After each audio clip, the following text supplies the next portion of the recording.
सासंगत जी प्यार से कहना धन निरंकार जी। सासंगत जी आप सभी श्रवण करते हैं बाबा गुरबचन सिंह जी महाराज के जीवन पर लिखी गई पुस्तक जीवन शिक्षा। आप जिसका आनंद लें। एपिसोड 17 है। टॉपिक गुरु की रहमत, गुरु सिख की ताकत।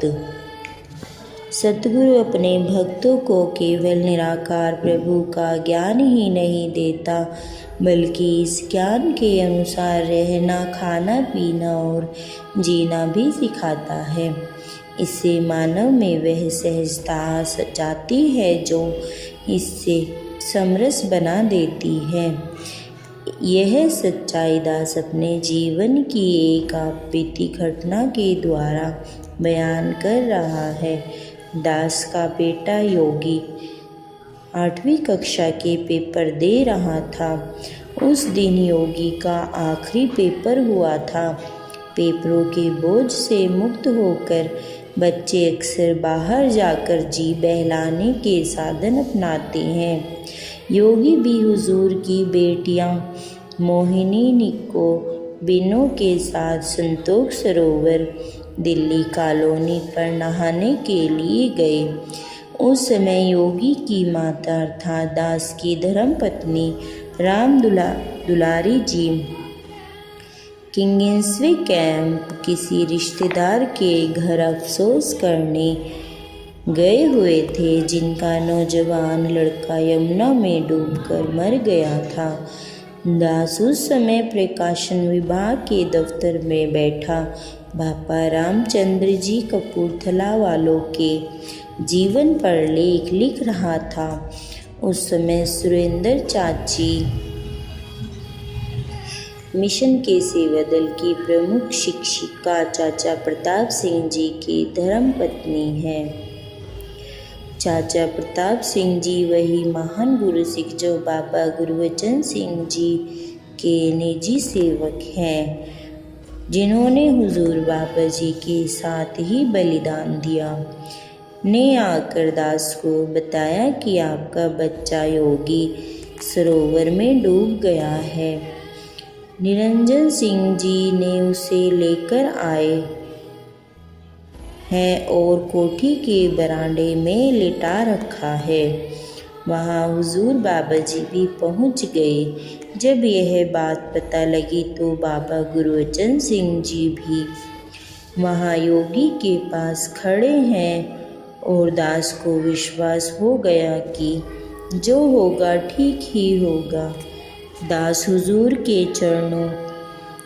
के पास पहुँचा तो बाबा जी ने फरमाया, यात्रा तो लगता है संपन्न हो चुकी है। देखते ही देखते यह खबर सारी कॉलोनी में फैल गई। कोठी और कॉलोनी के लोग इकट्ठा होने शुरू हो गए। हुजूर के पास ही खड़े श्री ढीरा सिंह शाह जी ने कहा, शास्त्री जी को साथ ले जाओ और बच्चे की माँ को ले आओ। दास अभी कुछ कदम बढ़ा ही था कि पूज्य निर्माण जी, बहन सीता जी व अन्य महापुरुष जिन्होंने बाबा जी का वचन नहीं सुना था, दास को कहने लगे, पानी में डूबा हुआ बंदा तो 12 घंटे तक जीवित रह सकता है। बच्चे को फटाफट किसी अस्पताल में ले जाओ।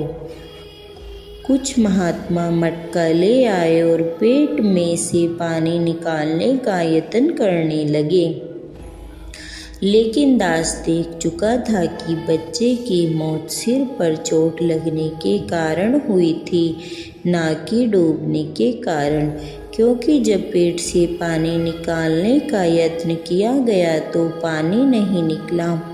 पास खड़े डॉक्टर ने बताया कि यह मृत्यु ब्रेन हेमरेज से हुई है।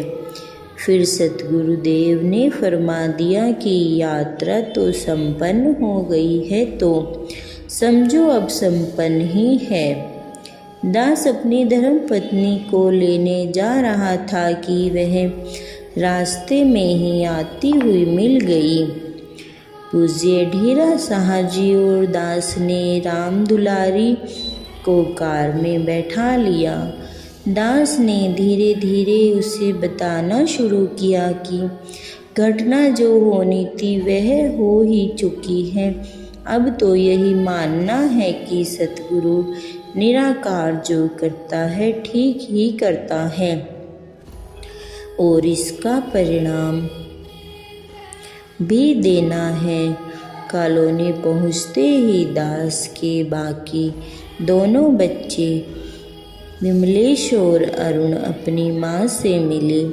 कोठी पहुँचने से पहले ही सारा परिवार इस घटना को सहन करने के लिए अपने सतगुरु से शक्ति मांग रहा था। हुजूर ने दास को हुक्म दिया कि कालका जी से भी रिश्तेदारों को बुला लाओ, क्योंकि आज शाम को ही अंतिम संस्कार भी कराना है। संयोगवश उसी समय बाबा जी और निरंकारी राजमाता जी के दूर देशों की यात्रा पर जाने से पहले विदाई समारोह का कार्यक्रम लाल किले के सामने वाले ग्राउंड में रखा गया था। बाबा जी और निरंकारी राजमाता जी दोनों बच्चों के अंतिम संस्कार के समय उपस्थित थे। वही हुजूर ने दास को बुलाया और हुक्म दिया, आज प्रोग्राम बाहर है और मंच संचालन की ड्यूटी आपने ही देनी है। रिश्तेदारों को यहीं से विदाई दे दीजिए। दास ने उस समय सतगुरुदेव के चरणों में शीश रखा और हुजूर के सिर पर हाथ रखते ही ऐसा लगा जैसे धैर्य और साहस की असीम शक्ति प्रवाहित होकर दास के रोम रोम में बस गई हो। गुरुदेव ने मेरे अंदर असीम शक्ति भर दी थी, जिस कारण दास बाबा जी का हुक्म ज्यों का त्यों मानने में सफल हो सका। कहते हैं यह दुनिया दो मुंह वाले सांप की तरह है, जहाँ भी चले जाए डंक मार ही देती है। वैसे ही दास के साथ भी हुआ। तरह तरह की आवाज़ें सुनाई देने लगी। कोई कहता वाह वाह हासिल करने के लिए और लोगों पर अपने भक्त होने का प्रभाव डालने के लिए आज भी सत्संग में स्टेज चला रहा है। मगर दास को तो सतगुरु का हुक्म ही याद था। हुजूर ने 2-3 दिन में ही दूर देशों की यात्रा के लिए जाना था, इसीलिए योगी के भोग की संगत भी इस बाबा जी की हुजूरी में जल्दी ही रख ली गई। इस दिन फिर दास को स्टेज चलाने की ड्यूटी दी गई। कोई कहे शायद शोहरत का भूखा है, कोई कहे वाकई ही गुरु की ताकत काम कर रही है, वरना ऐसा कौन सा बाप है जो इस तरह अडोल रह सकता है। चारों तरफ से आवाज़ें और होनहार बच्चे का वियोग, सब कुछ कभी कभी तो असहनीय हो जाता है। सिवाय सतगुरु के कोई और सहारा भी तो दिखाई नहीं दे रहा था।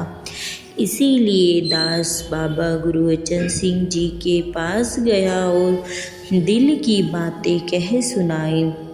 आगे से सतगुरु बाबा जी ने गुरुमत के सिद्धांत को समझाते हुए फरमाया, महापुरुष ऐसी बातों की परवाह नहीं करते। आपका यश हो जाता तो शायद यह घटना भक्ति के आदेशों को सामने ना ला पाती। यह एक दुर्घटना ही बनकर रह जाती। इस भाणे को इलाही हुक्म मानकर अपने प्रभु के घर में अपनी जगह बना ली। हुजूर के इन शब्दों ने दास को असीमित धैर्य प्रदान किया। भोग से अगले दिन दास अपने कार्यालय में गया। वहाँ पर भी सभी कर्मचारियों ने घेर लिया और लगे अपनी अपनी हमदर्दी जताने। किसी ने वापस कालकाजी शिफ्ट करने की सलाह दी, किसी ने कुछ और कहा। परंतु उस समय भी दातार ने दास के घट में बैठकर यही बात कहलवाई कि यदि बच्चे की उम्र इतनी ही थी तो हम कहीं भी होते यात्रा तो संपन्न हो ही जानी थी। जीवन और मरण दातार प्रभु के ही हाथ में है। मनुष्य का कर्म यही है कि दातार के किए को मीठा करके माने, और यह मानने के लिए ताकत भी दातार से ही मांगे। उस दिन दास के घर एक और अजीब घटना घटी। दास को की गैरहाजिरी में हमारे कुछ दुनियावी रिश्तेदार एक ज्योतिषी को लेकर घर ले आए, जिसने मेरी धर्मपत्नी को बताया कि तुम्हारे बच्चे ने तो अभी 5 साल और जीना था, तुमने उसे जीते जी ही अग्नि की भेंट कर दिया है। मेरी धर्मपत्नी, जिसने अब तक अपनी भावनाओं को बांध रखा था, उसकी ममता फिर फूट पड़ी। उसने दिल में शंका पैदा हो गई और कहीं हम सचमुच ही अपने बच्चे को जीवित ही अग्नि की भेंट तो नहीं कर आए। शाम को जब दास घर पहुंचा तो घर के बदले हुए माहौल को देखकर समझ गया कि अवश्य कोई बात हुई है। मेरे बहुत पूछने पर मेरी पत्नी ने ज्योतिषी वाली बात मुझे कह सुनाई। दास ने उसे बताया कि शायद पता नहीं कि डॉक्टर ने तो उसी समय बेटे को मृत घोषित कर दिया था, क्योंकि मौत ब्रेन हेमरेज, दिमाग की नस फटने के कारण हुई थी, न कि डूबने के कारण।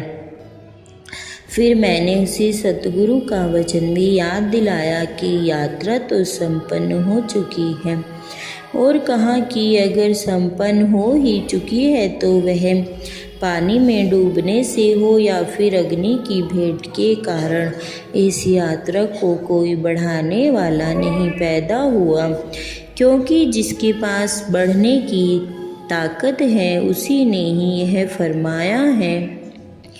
यह यात्रा संपन्न हो चुकी है। अब सोचना यह है कि कौन बड़ा है, गुरु या ज्योतिषी। अब किसकी माने, गुरु की या औरों की? अगर तन मन धन गुरु निरंकार के हवाले है तो उसे पता है कि हमारी बेहतरी किस में है। अगर जरा हम गहराई से सोचें कि ऐसा होनहार, पढ़ाई में अव्वल रहने वाला बच्चा आज से 10 साल बाद पढ़ाई के करियर के शिखर पर होता, उस समय यह जुदाई सहना क्या हमारे लिए आसान होता? गुरसिक को माया अनेक रूपों में भ्रमित करती है। अगर बच्चे को जाना ही था तो उसे कौन रोक सकता था? हमें तो बाबा जी का धन्यवाद करना चाहिए, जिसे हर पल हमें संभाले रखा है और साथ खड़े रहकर दिलासा देते रहते हैं। अगर हमारे पास सतगुरु और साथ संगत का सहारा ना होता तो शायद हम रो पीट कर हाल बेहाल कर लेते। फिर भी बेटे ने तो वापस नहीं आना था। साथ संगत जी, प्यार से कहना धन निरंकार जी। अब हम इसका बचा हुआ अगले एपिसोड में सुनेंगे।